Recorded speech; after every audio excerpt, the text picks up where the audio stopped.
Ahora, esto se tiene que platicar a fondo y es por esto que en el estudio hoy estamos de manteles largos, porque nos acompaña Nacho Lozano, Ignacio Lozano, que es un periodista, conductor, que si no ha escuchado en este medio, lo ha hecho en muchos otros, analista, que además acabamos de estar ahorita en el Canal 3, allá en Imagen, platicando de este asunto, y hay que hablar sobre el proceso electoral de los Estados Unidos, que es algo que en numerosas ocasiones hemos dicho qué diferente es a la democracia de México, ¿no? ¿Cómo funciona? Platícanos un poco, que lo hemos tuteado aquí con la gente un par de veces, pero quiero que nos recuerdes cómo funciona el tema de los delegados, qué estados están votando y cuáles van a ser los importantes. Pau, muchas gracias por la invitación, por supuesto un saludo a toda la gente que nos está viendo. Es bien interesante porque estamos frente a una elección de un país que cualquiera diría es un país vanguardista, es un país que tiene un sistema electoral de primer mundo y no necesariamente.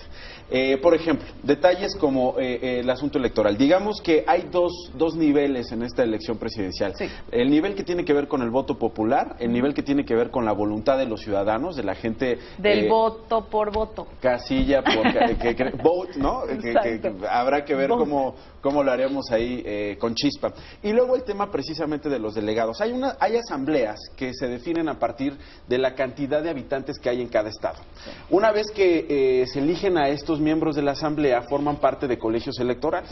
Estos colegios electorales representan a la población de cada uno de los estados. Por eso llama mucho la atención que los candidatos se concentren mucho, por ejemplo, en California, o se concentren mucho en Ohio, en Florida, que son los estados que registran mayor población. Nueva York, por ejemplo, también es un estado que se pelean muchísimo los candidatos. Sí. Nosotros hemos visto en estas semanas de campaña y bueno, en estos meses que han construido desde conquistar su candidatura en el Partido Demócrata y en el Partido Republicano a dos personas. Hillary Clinton, que fue quien se quedó la candidatura demócrata, y Donald Trump, quien se quedó la republicana. Pero hay otros candidatos. En Estados Unidos también tienen un partido verde, hay también un candidato independiente y hay otro más. Entonces, pero finalmente estos son los que, digamos, se llevan más del 80% de la intención de voto en estos dos niveles. Si logran 270 votos que tienen que ver con estos votos electorales que están representados en estos estados, ganan la elección, ¿no? En este caso las tendencias marcan a favor de Hillary Clinton, ¿no? Que podría obtener seguros por lo menos 203 votos. Y Donald Trump seguros por lo menos entre 150 y 165 votos. Ahora, cuando hablas de estados seguros, por ejemplo, entiendo que Nueva York y California son de los que ya prácticamente no se mueven, son demócratas. Y otros como Texas, que es republicano. Entonces, entiendo que al principio era mucho decir, hay que poner atención en los grandes, pero ya también es cierto que esos grandes ya están muy definidos. Totalmente. Entonces, más bien empiezan estos otros estados a sonar, que se les llama estados bisagra, que son como que cambian, ¿no? Es decir, esos swing states que empiezan a cambiar, y dentro de ellos tengo aquí una larga lista. Está Colorado, Iowa, Michigan, Nevada. Estos son los que pueden cambiar, es decir, que son Villamelón, como le decimos aquí en México, que a veces somos demócratas, a veces republicanos, y a ver, convénzanos de otra cosa. Totalmente. Por ejemplo, el caso de Colorado es un caso bien interesante. O sea, cualquiera diría que es un estado demócrata, porque es un estado liberal, ¿no? Es un estado que tiene, por ejemplo, regulada el consumo de la marihuana. Sin embargo, es uno de los estados que no necesariamente concentra un voto mayoritariamente demócrata. Tienen que convencer los candidatos a que salga a votar la gente, porque otro de los defectos en esta matrix electoral en Estados Unidos es el abstencionismo. Y que votan el martes.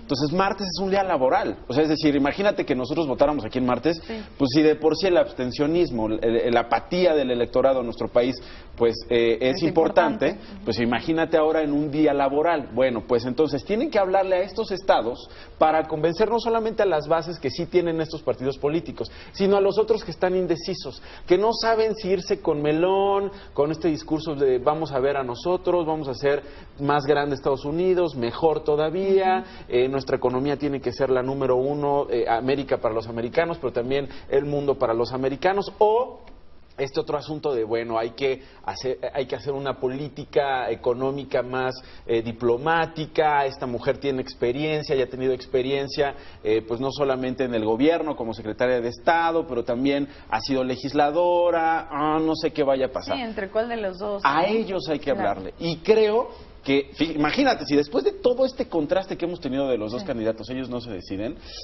no sé cómo lo vayan a conseguir en las próximas horas. Ahora, ¿por qué se vota en martes, Nacho? Se vota en martes. Mira, hay, te decía, en el siglo XIX hubo un diseño de cómo poder convocar al mayor número de votantes desde todas las partes de los Estados Unidos. Tenían que realizar un viaje larguísimo para poder votar. El domingo, pues, es un día que básicamente se relaciona con el cristianismo, entonces, con los católicos, y dicen, no, el domingo no se puede, el sábado, pues tampoco, por la comunidad judía. Martes, y entonces haces todo el viaje el lunes para que llegues el martes a votar. No pones en riesgo, digamos, ningún argumento religioso por el cual te impida presentarte a sufragar, y luego te regresas. Esto es de 1800, la década de los 70 de ese y además 1800. El propio sistema democrático en los Estados Unidos me parece que tiene un origen en donde se temía mucho por el autoritarismo del pueblo. Entonces, qué raro que sigan con este proceso democrático cuando, como iniciaste esta participación, es diciendo, nosotros tenemos una idea de un Estados Unidos muy vanguardista, y de pronto su proceso democrático parece que no lo es. Pues, Nacho, a ver si el día de mañana también te invitamos para que nos cuentes cómo están las cosas. Con muchísimo gusto. Si tienes la posibilidad de acompañarnos, súper bien, y si no, mira, por teléfono. Eso, ahí pero vemos. no Sí, te claro nos que sí, escapas. Muchas gracias. Ahí Al está contrario, gracias. Nacho Lozano, y con esto, vámonos. Te invitamos a seguir cuestionando la información con los siguientes videos.